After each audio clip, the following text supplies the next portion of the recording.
What is up, chess lovers? You're watching the Blitz and Rapid Chess channel. Thanks for joining. Today I'm just running through going to play a few games and trying to up my ELO score, my chess rating. I've scrolled down there. You can see some recent games I've played, how many moves I've had to do to achieve a win. And there's got to be a loss there somewhere. So, okay, so let's get this started. Let's see what I can do here with my score, and I think what I'm gonna do is just play instinctual. So what I like to do typically is just move that pawn in front of the queen up two, out two, just to, I guess, one of the most secure moves I could think of making as a starting maneuver. Now, I'd like to learn the opener where you have both knights out in the first two moves. I don't think I'll be successful at doing that. I think there's a level of skill that I'd need to acquire before I can really try something like that. Okay, so here we go. Loving the opponent's picture there.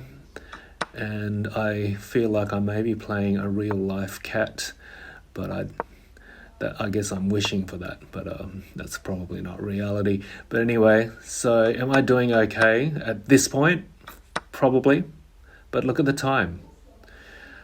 Does that mean the opponent has made far better, higher quality moves than I have? I'm not too sure. I thought I was doing pretty good, but the clock is definitely not in my favor. So I think by the time I realized that they had 44 seconds left and I had quite a low, I think it was 20. Do you recall what was just on the screen?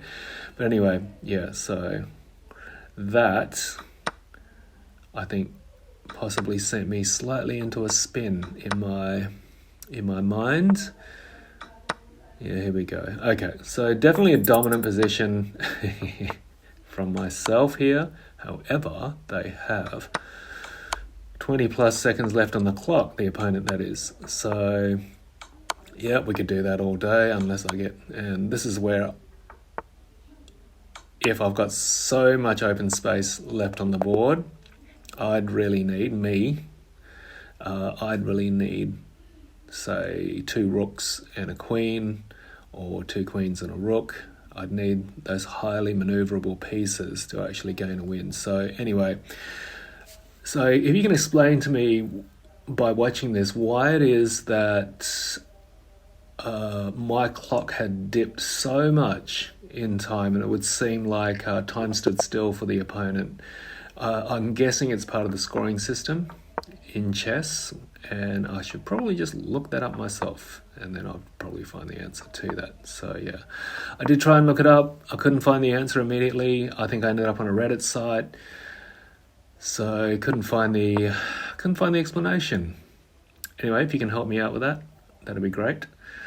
Thanks for watching so far. I've checked out my, I guess, length of views on YouTube, and for these longer span videos, which is, what I mean by that is the non-shorts, because I do shorts as well. But the non-shorts, I guess people would last around, for the last batch of videos I did, I was around 50 seconds, 58 on average. That's nearly a full minute.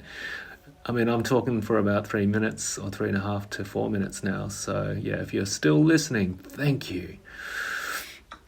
So just watching my chess play here, and I'll confirm that this commentary is not in-game commentary, it's post-game commentary. You'll hear a bit of an echo because I'm in a room locked away so that I can record this commentary without much disturbance or background. So, some poor moves by me. This is what I consider to be poor moves. The objective, I won. It's great. The objective, I think, for this set of games is really to make quality moves, right? And you may argue that that really hasn't happened. What I'm trying to do is, for the minimum amount of moves, is to make, there you go, like that. And that, okay, tell me if that was or was not considered to be, what do they call it, like a blunder, where I have taken a like for like, so bishop for bishop, and obviously by doing that I've put my own bishop in direct danger with the opportunity for the opponent to kill that. Is that a good move? For me, yes, because I've removed an opponent's piece which could be very damaging in the game, and I'm willing to sacrifice a bishop. Just one less thing to think about, including my own piece. Okay, game one, hooray. Anyway. Alright, so my ELO, is it ELO or ELO? I'll say ELO score. My ELO rating, I should say.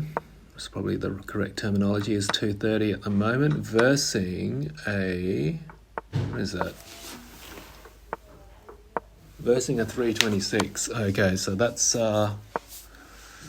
pretty high. And alrighty.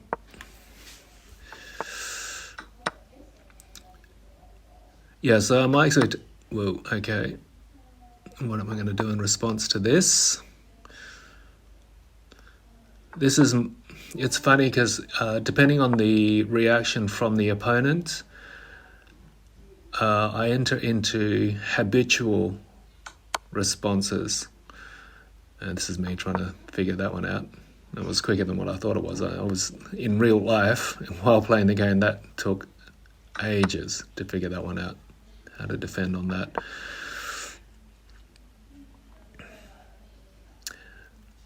Okay, so they've got the queen there in the bottom right, which is h1. I've moved knight into defend. I actually wasn't even watching that corner of the board when the rook went down, the opponent's rook, that is. Can you play by instinct? And I think you end up doing that. But it's a fascinating thing that you're just letting your instincts guide you. So is there spatial memory? Is there movement memory in your mind? Of course there is. Got to be. But it's just fascinating that that takes over without the intellectual process happening. You know, it makes you think about other things like, let's pick a less dramatic example. I was going to say war, but like let's go for things like sports and what have you, where you've practiced another win. That's great. Is that the end of the series? Nope, one more. And who are we playing? And let's see if I can get the opponent's name correctly. Let's see.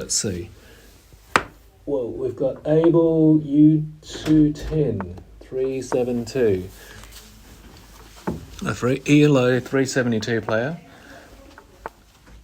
Sorry, I've just got my son joining me.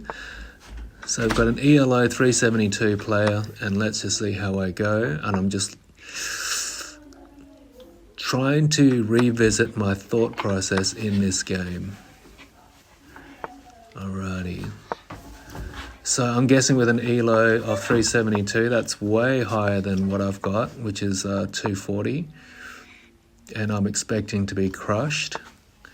However, let's just see how good I go or not. This is the difficulty with using knights for attack, which, like I said, I am not skilled up in. So, and I have a sense that this particular player is, well, they're doing that with the knight at g4. I feel that they're going on an offensive there. I'm clearing up I've just cleared up some space for the rook from moving to a4. And I've moved my knight into more of an offensive position. Is that right to say offensive? I'll say an attack position. Okay, there we go.